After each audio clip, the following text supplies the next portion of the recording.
Alright everybody, welcome back. So this is a general overview of air-to-air missiles in the game, both heat-seeking and radar. I will not be covering every missile in detail, there's just way too many, but I will be covering broad concepts with some specific examples for each category. Now if you're looking for a missile not mentioned here, I recommend checking out a video on a plane that has it, although most of what I describe here can be applied to every missile. Now, speaking of missiles, would you like to mesh your Golden Eagles to help with the stock grind? Free GE for War Thunder can help. Using the app, you can earn easy GE for tasks like completing surveys or playing games, even inviting other friends. And yes, it is legit. I've even tried it myself.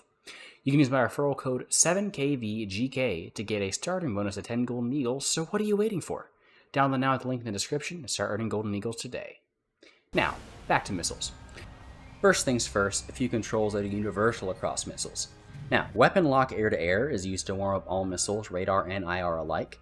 Technically, you can press the fire button to warm them up, but this often bugs out and limits your ability to relock a target, so I wouldn't really recommend using that method. Speaking of which, to fire your missiles, you actually have two options. The basic, of course, is to use the fire air-to-air missile control, but you can also just bind your fire secondary weapons key and use that instead. Having whatever missile you want to use selected. To swap secondary weapons, you use the switch secondary weapons control, and this button is also how you actually enter the mode. Now, let's start off with IR missiles, and specifically the first missiles you ever get access to, your basic, caged IR missile. A caged missile means that your seeker head is locked to one position, and this does not allow you to lead the missile at all. My example in this case is the AIM-9B, and most initial jets of missiles either have the AIM-9B or its derivatives, like the R3S. These are rear aspect only and have very limited range, so in most cases recommend to fire from within about 2 kilometers or 1.25 miles. Although you can fire from further away if the target is slow, unaware, or if you're at high altitude. You can also use these to force faster planes to turn and slow down, and if you're in a flareless plane, as flares in a head-on against planes with all-aspect missiles. These can be a useful tool, but just don't expect them to be that amazing at killing planes. Next, we come to rear aspect uncaged missiles, such as the AIM-9G, Magic, or R60. These missiles have the ability to move their seeker head inside a larger field of view before launch, just like you see right here. This gives you much more flexibility when you're launching, as you can lead the missile in front of where the enemy is flying, meaning the missile doesn't have to do nearly as much work to hit the target. Almost all these missiles have better range than the AIM-9B as well, giving you more opportunities to engage. Oftentimes you can also get side aspect shots of these as well, making it more difficult for enemies to see the missile coming. Basically every missile is a one flare these days, so you want to make sure you fire them in ways that minimize the chance of it being seen. These missiles make up the armament of the bulk of rank 6 and 7 jets, and you'll be seeing these a lot. These are typically your first missiles able to hit a properly maneuvering target, although they can still be countered by going head-on or, of course, flaring. Most of these missiles you'll also see radar slaving, which means that if you have a radar lock on a target, or have a radar gun sight locking the enemy, your seeker head will automatically be pointed at that enemy. This really helps, especially in dogfights, because if you can't get your nose pointed at the enemy, the radar will do the work for you. Now, keep in mind, radar slaving only works when the missile is on the rails.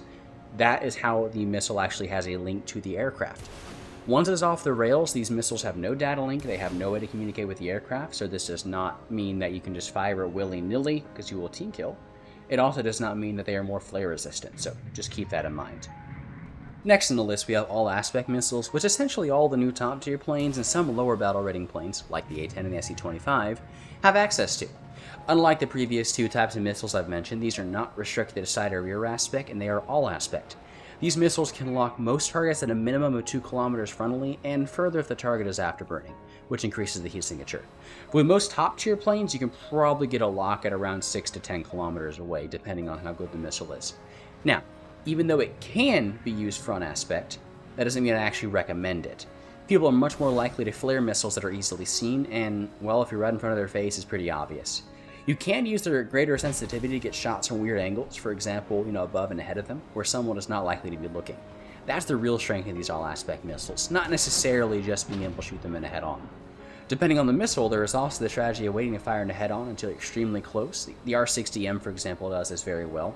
And what this does is it goes ahead and surprises the enemy, doesn't just give them enough time to flare. Now, there is one other type of all-aspect missiles, and these are mostly exclusive to the Soviets, and that is the T variant of the R-23, 24, and 27 series of missiles. These give similar range to their radar missiles, their generation, while having an IR seeker head. These are very lethal, as they give long-range potent killing power with no RWR warning.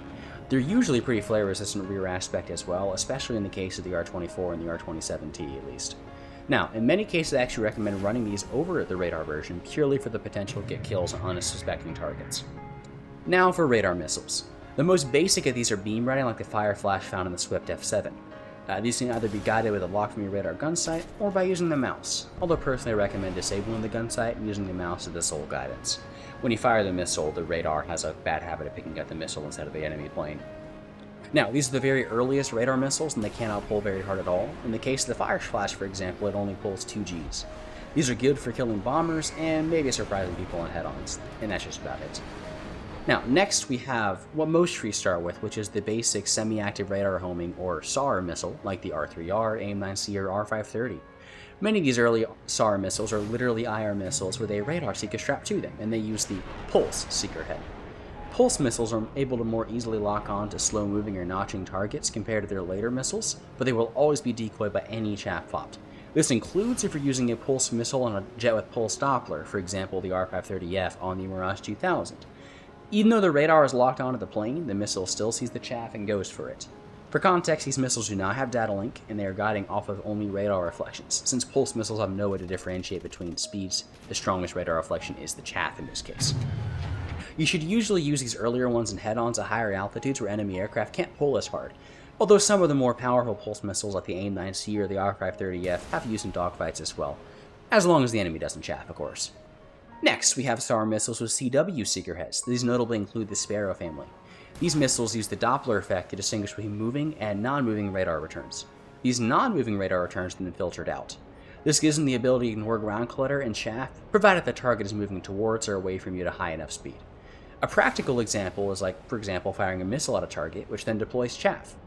This causes your radar to switch to the chaff, but because the missile uses a CW seeker head, it'll ignore the chaff and continue to target the plane instead. As long as you hold the lock on the chaff and the target doesn't leave the radar beam, the missile will hit. However, the missile is now susceptible to being notched. Notching is when the target flies perpendicular or 90 degrees to your missile. This allows the plane to heighten the ground clutter returns that get filtered out by the missile. CW missiles are all around superior and are what most of the radar missiles in rank 7 and 8 will be. Some of the earlier ones, like the AIM-7E for instance, have a tracking delay where they ramp up their Q tolerance for a few seconds after launch. When you use missiles like these, it's recommended to fire them from a reasonable distance so they have enough time to reach their full pull before they near the enemy.